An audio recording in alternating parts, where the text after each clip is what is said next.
অপসারণের কারণ জানালেন উপদেষ্টা।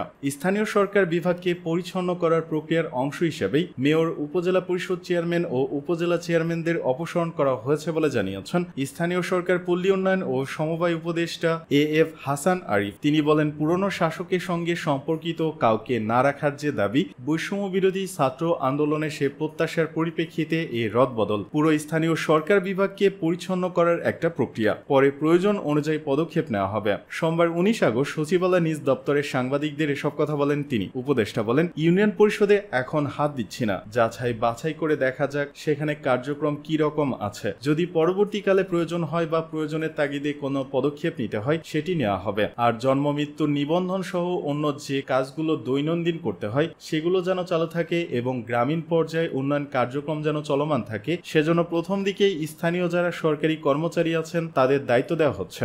সিটি কর্পোরেশনের মেয়রদের অপসারণ করে সেখানে প্রশাসক নিয়োগ দেওয়া হয়েছে। পৌরসভা, উপজেলা ও জেলা পরিষদেও প্রশাসক নিয়োগ দেওয়া হয়েছে। উপদেষ্টা আরো বলেন, ছাত্র জনতা যে দাবি দেওয়া কার্যকরের জন্য আমাদের উপর বিশ্বাস রেখেছে, সেটার প্রতিনিধি হিসেবে আমরা কাজ করছি। টাকা পাচার করতে যে প্রতিষ্ঠান খুলেছিলেন হারুন।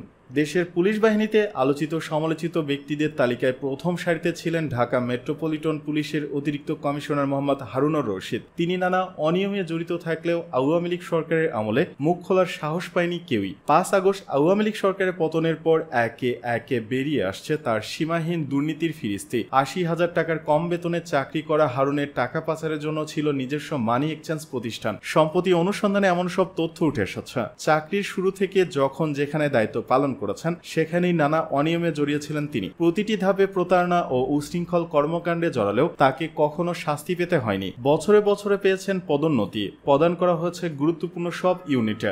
ঘুষ, দুর্নীতি, চাঁদাবাজি, জিম্মি করে অর্থ আদায়, মারধর, জমি দখল, বাড়ি দখল, প্লট দখল, ফ্ল্যাট দখল, গুম, খুন, হত্যা, অর্থ পাচার, মিথ্যা মামলা দিয়ে হয়রানি, আটকে রেখে নির্যাতন, নিয়োগ বাণিজ্য, নারী কেলেঙ্কারি সহ এমন কোনো অপরাধ নেই যার সঙ্গে জড়াননি হারুন। এসব অনিয়ম আর দুর্নীতির মাধ্যমে হাতিয়েছেন হাজার হাজার কোটি টাকা। রাজধানীর উত্তরা, গাজীপুর ও কিশোরগঞ্জ ডিবি হারুনের অন্তত 1000 কোটি টাকার সম্পদের সন্ধান পাওয়া গেছে। জানা গেছে, ঢাকা সহ দেশের বিভিন্ন এলাকায় সম্পত্তি দখল ও দেখাশোনার জন্য আছে 3 সদস্যের স্টিয়ারিং কমিটি। নামে বেনামে অন্তত 3টি রিসোর্টের মালিকানা আছে তার। রয়েছে একাধিক আবাসিক হোটেল, আরও অন্তত 10টি কোম্পানির মালিক তিনি। শুধু ঢাকায় আলিশান বাড়ি করেছেন 2 ডজনের বেশি। এর বাইরে আছে অগণিত প্লট ও ফ্ল্যাট। রাজধানীর উত্তরায় হারুনের বহুতল একাধিক বাড়ি, ফ্ল্যাট ও প্লটের তথ্য মিলেছে, যার মধ্যে 3 নম্বর সেক্টরের 20 নম্বর রোডে রয়েছে 6 তলা একটি আলিশান বাড়ি। পার্ক লেক ভিউ নামের বাড়িটির হোল্ডিং নম্বর 30। এটি গেস্ট হাউস হিসেবে ব্যবহৃত হয়। একই রোডের মাথায় 8 তলা আরেকটি বাড়ি আছে হারুনের। এই বাড়ি 4র্থ তলায় সপরিবারে নিয়ে থাকতেন।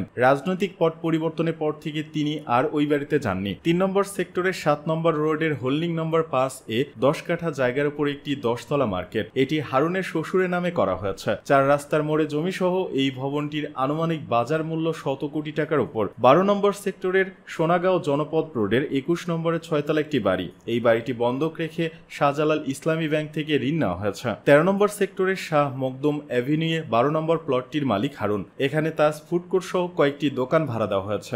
একই সেক্টরের সোনাগাঁও জনপদ রোডের 79 নম্বর হোল্ডিং এর একটি প্লট জজমিয়া নামের এক ব্যক্তির কাছে ভাড়া দেওয়া আছে। এছাড়া 3 নম্বর সেক্টরে 15 নম্বর রোডের 23 নম্বর হোল্ডিং এ 14 তলা বাণিজ্যিক ভবন, 13 নম্বর সেক্টরে 3 নম্বর রোডে 49 নম্বর বাড়িতে 6 তলা ভবন, 3 নম্বর সেক্টরে 9 নম্বর রোডের 1 নম্বর হোল্ডিং এ 7 কাঠার বাণিজ্যিক প্লট, 10 নম্বর সেক্টরের 11 নম্বর রোডে 39 নম্বর হোল্ডিং এ 5 কাঠার একটি প্লট এবং 5 নম্বর সেক্টরে 6 নম্বর রোডে ঢুকতেই প্রথমে 29 ও 30 নম্বর হোল্ডিং এ 10 কাঠা 2টি প্লটের মালিক হারুন। শেষ 2টি প্লটের মধ্যে একটিতে টিন শেড ঘর বানিয়ে ভাড়া দেওয়া এবং অন্যটি গোডাউন। 14 নম্বর সেক্টরের 20 নম্বর রোডে 17 ও 19 নম্বর প্লট 4টি কোম্পানির শোরুম হিসেবে ভাড়া দেওয়া। 10 নম্বর সেক্টরে 12 নম্বর রোডের 4 নম্বর বাড়ির 4 তলায় কথিত মামা জাহাঙ্গীরের অফিস। এই অফিসে হারুনের সব সম্পত্তির কাগজপত্র রক্ষিত থাকে বলে জানিয়েছেন জাহাঙ্গীরের ঘনিষ্ঠ সূত্র।